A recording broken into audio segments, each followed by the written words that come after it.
నేను చెప్తుంది అదే సార్. ఖురాన్ మేము ఎట్లా పండితులు పాస్టర్లు వాళ్ళ ఇష్టానికి కొన్ని గ్రంథాలు రాసి అది దేవుడి నుంచే వచ్చింది అని చెప్పేసి మోసం చేసి వాళ్ళ జేబులు నింపుకున్నారు. ఈ రోజు కూడా అదే జరుగుతుంది.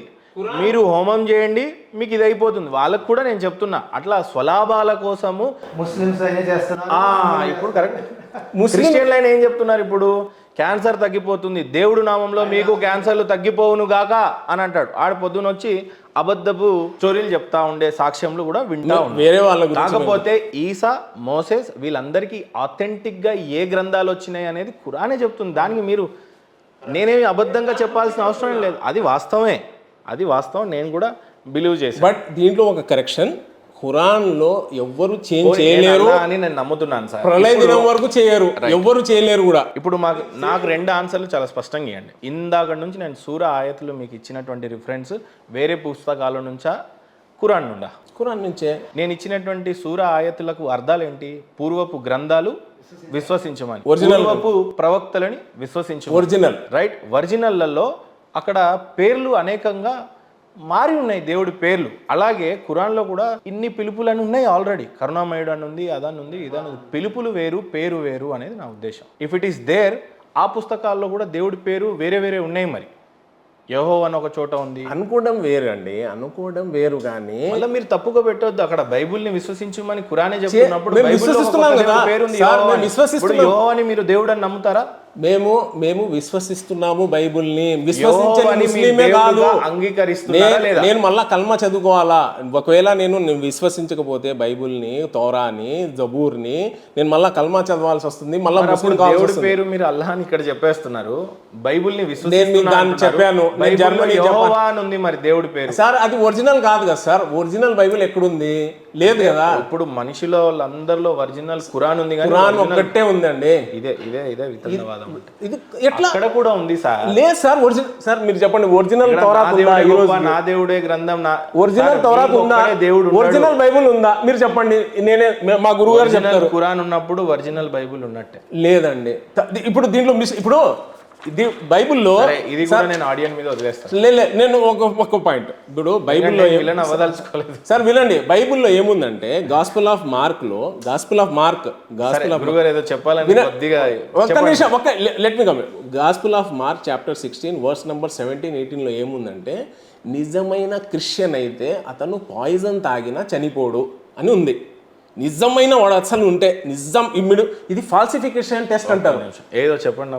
ఇప్పుడు చూడండి, ఇప్పుడు రాసుకుంటారు కరెక్ట్. ఇప్పుడు gospel of Mark, gospel of Mark, MARK, Mark chapter 16 verse number 17 to 18 చదవండి.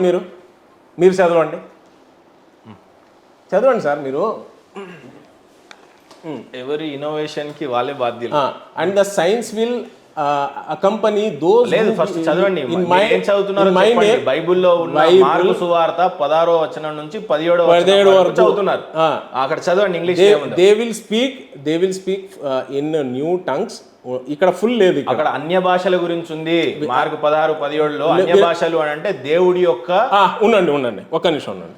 10 కమాండ్మెంట్లో అది కూడా ఉండండి సార్, నేను చూపిస్తాను మీకు. ఉండండి. దేవుడి నుంచి స్వస్థత. ఇది మీరు భాషలు ఉన్నాయి. ఇది మీరు గూగుల్ ద్వారా చెప్పారు కదా. మీ ల్యాప్టాప్ కూడా అదే చెప్తుంది కదా. నేను చెప్తాను కదా, మీకు చూపిస్తాను కదా. మీరు ఖురాన్ తెలియదు, బైబిల్ తెలియదు, ల్యాప్టాప్ లో ఉందన్నారు, నేను దాంట్లోనే కొట్టాను. ఇది చదవండి సార్. ఇది ఫుల్ ఉంది. ఇది ఫుల్ ఉంది, చదవండి. ఇది చదవండి. మీరే చదవండి. మీ ఇన్నోవేషన్ కి మీరే బాధ్యులు. అదే మీరు నాకు ఇచ్చినప్పుడు సార్ మీరు చదవండి సార్. రిఫరెన్స్ ఎవరు ఇస్తారు వాళ్ళే చదవాలి. సరే వినండి. నేను వేరేగా చదువుతాను కావచ్చు, మళ్ళీ మీరు ఫీల్ అవుతారు. ఇప్పుడు and if they drink any deadly thing it will not harm them. ఇది మార్కులో ఏదైనా విషయం అంటున్నారా, ఏమంటున్నారా? నేపథ్యం వేరు. డెడ్లీ థింగ్ అంటే దేవుణ్ణి నమ్ముకున్నటువంటి పరీక్షా కాలంలో వాళ్ళు నా మీద నమ్మకం ఉంచి ఏది తాగినా వాళ్ళకి ఏమీ కాదు, ఏ హాని జరగదని ఉంది. సరే, ఇప్పుడు ఇట్లా ఉన్నప్పుడు ఒకరు ఎవరైనా నిజమైన ఉంటే తాగి చూపించండి కదా. అవును, ఈ రోజులలో అది లేవు. అంటే నమ్మే వాళ్ళు లేరా? అయితే వినండి, నేను చెప్పేది. అల్లాని మీరు విశ్వసిస్తున్నారు అయితే మీరు 12వ ఫ్లోర్ నుంచి దూకి సావండి. నిజంగా దేవుడు ఉంటే అట్లా ఖురాన్లో లేదు. మరి అదే నేను ఫ్లోర్ దూకుమని ఖురాన్లో లేదు. అక్కడ ఉంది కాబట్టి మేము మిమ్మల్ని అడుగుతాం. అప్పట్లో మోజెస్తో డైరెక్ట్ గా దేవుడు మాట్లాడే నేపథ్యాలు వేరు, రాజులతో మాట్లాడే నేపథ్యాలు వేరు, అనేక విషయాలలో పరిశుద్ధాత్మ వచ్చి మాట్లాడింది వేరు. మీరు ఇందాకనే గ్రాబ్రియల్, జీబ్రియల్ అనేక దైవదూతలను కూడా నమ్మాలి అని మీరే చెప్పారు. ఆ కాంట్రడిక్షన్ని పూర్తిగా చదవండి. నేను అంటుంది అది. పోనీ మీ దగ్గర ఒరిజినల్గా చేతిలో ఏదైనా బైబుల్ ఉండుంటే నేను చదివించాను. మీరు గూగుల్లో తీసి ఇచ్చారు, నేను కూడా గూగుల్లో తీసి ఇచ్చాను. అది మీ నేనేం ఇటువంటి నేనేం మీకు సపరేట్ ఏం చూడలేదు.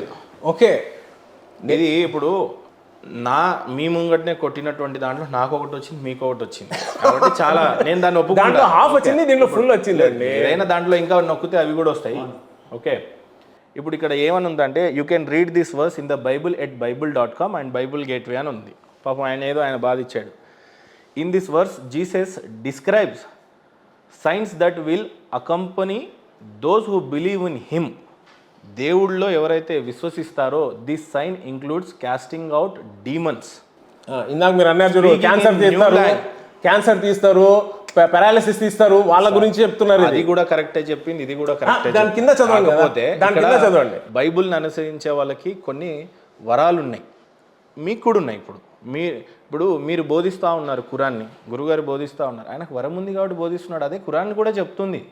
మీకు ఆ వరం ఉండేదేమో చెప్పండి చదవగలరు సార్. అక్కడ ఉండే చెప్పండి, అక్కడ ఉండే చెప్పండి సార్. నేను ఏమంటున్నా, నేను చిన్నది ఓపిక వినండి, మంచిగా మీకు తెలుస్తుందేమో నా ఉద్దేశం. చూసే వాళ్ళకి కూడా అర్థమవుతుంది. హోల్ పాయింట్ ఇక్కడ ఏమంటే పాయింట్ ఏంటంటే ప్రేక్షకులు వదిలిపెడతాము. వినండి మీరు ఏమన్నారంటే ఖురాన్ ఏం చెప్పిందంటే మీరు ఏమన్నారంటే ప్రవక్తలను నమ్మండి, డోంట్ మిస్లీడ్ గ్రంథాలను డోంట్ మిస్లీడ్. ఇప్పుడు బైబిల్లో ఉన్నది what you have said is no see what you have said is ఖురాన్లో రాస్తుంది బైబుల్ ఇతర గ్రంథాలని మీరు నమ్మాలి అని.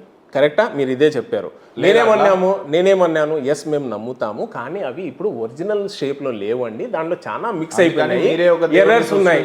మీరే మీ ఓన్ పుస్తకం అనుకుంటున్నారు. మీ వరకు ఇప్పుడు అట్లా ఉంటే మీరు సమాజ హితం కోసము అయితే మీ దేవుడు మా దేవుడు అంతా ఒకటే, మన ఖురాన్ అని ఇలా మాట్లాడండి. అంతేగాని నేను ఆ బైబుల్ని నమ్మను అని ఇప్పుడు సార్ హితం అంటే వదిలేస్తున్నాను. లేదు సార్, ఇప్పుడు హితం అంటే ఇప్పుడు మీరు ఇచ్చిన ఎక్స్ప్లెనేషన్ చదవనియండి సార్ పూర్తిగా. చదవండి సార్, చదవండి. ఇప్పుడు ఇక్కడ స్పీకింగ్ ఇన్ న్యూ లాంగ్వేజెస్ అంటే నిజమైన క్రిస్టియన్ తెలుగులో చెప్పండి. అది స్పీకింగ్ ఇన్ న్యూ లాంగ్వేజ్. వినండి నిజమైన క్రిస్టియన్ ఎవరంటే అతను ఫారిన్ లాంగ్వేజెస్ మాట్లాడాలి. అంటే ఇక్కడ క్రిస్టియన్ ఎవరైనా వాడు కరెక్ట్ క్రిస్టియన్ అంటే అతను జర్మనీ కూడా మాట్లాడాలి అప్పుడు. కానీ ఇక్కడ దీని అర్థం చెప్పండి సార్.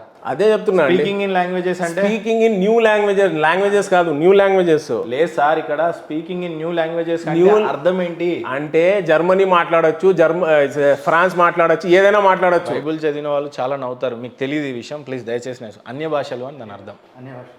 అన్య భాషలు అంటే తెలుసా? వేరే భాషలు అండి. అన్య భాషలు ఆయనకు కూడా తెలియదు ఆయన ఏం మాట్లాడుతున్నాడు. ఆయనకు కూడా తెలియదు ఆయన ఏం మాట్లాడుతున్నాడు. అన్య భాషల యొక్క వరం ఏంటి అని అంటే ఆయన దేవుడితో మాట్లాడుతున్నాడు అని అర్థం. అది అన్య భాషలు దేవుడితో ఎట్లా మాట్లాడతారు మీకు తెలియదు, చదువుకోండి. అందుకే నేను చెప్తున్నాను, తెలియకపోతే తెలియదు అని చెప్పి.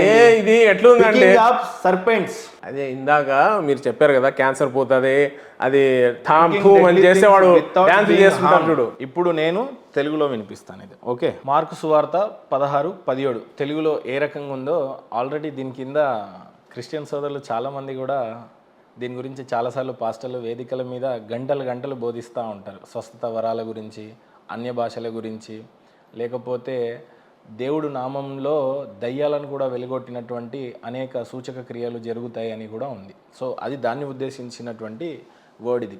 మార్కు 16:17లో నమ్మిన వారి వలన ఈ సూచిక క్రియలు కనబడును అంటే దేవుణ్ణి నమ్మి విశ్వసించి దేవుడు నామంలో ఈ అద్భుత కార్యాలు చేయగలరంట. అంటే ఆయన సొంతంగా కాదు, దేవుడు నమ్మి ఆయన చేసే ఈ నిజమైన క్రిస్టియన్ అని కనబడును. ఏవనగా నా నామమున దయ్యాలను వెళ్ళగొట్టుదురు. ఆయన యొక్క నామంని చెప్పి దయ్యాలను వెళ్ళగొడతారు. క్రొత్త భాషలు మాట్లాడుదురు. కొత్త భాషలు అని అంటే మీరు అనుకుంటున్నది కాదు. కొత్త భాషలు అంటే ఆయన తమిళ్, ఉర్దూ అంటే ఏ రకంగానూ ఆయన మాట్లాడాడు. దేవుడి యొక్క పరిశుద్ధాత్మ వలన కొత్త భాషలు మాట్లాడుతున్నారు. దీని గురించి చాలా పెద్ద పారాగ్రాఫ్ ఉంది. మనం ఓన్లీ 16-17 చదివితే కొంత కన్ఫ్యూజన్ అయితే అవుతాం. అంతేగాని వాళ్ళు ఈజిప్ట్ మాట్లాడతారు, ఏమి ట్రై చేసినా వాడు ఈజిప్ట్ మాట్లాడలేడు. ఎన్ని తల కింద తపస్సు చేసినా వాడు ఏం మాట్లాడతాడో వానికే తెలియదు అని ఉంటుంది అన్య భాషల గురించి. నేను చదివింది అయితే నెక్స్ట్ ఇది ఉంటుంది.